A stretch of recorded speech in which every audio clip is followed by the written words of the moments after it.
Hello friends, in this video I will show you how to write does not equal in Microsoft Word. So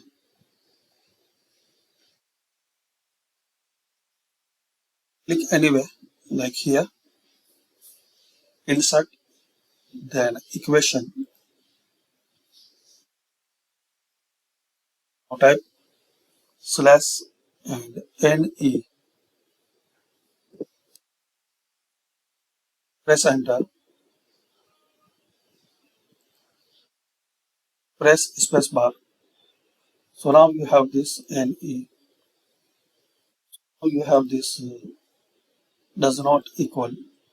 Select it and make size, color and everything here. So simple formula, insert, equation and type this slash and NE, and here press space bar. Okay, that's it. So thanks for watching.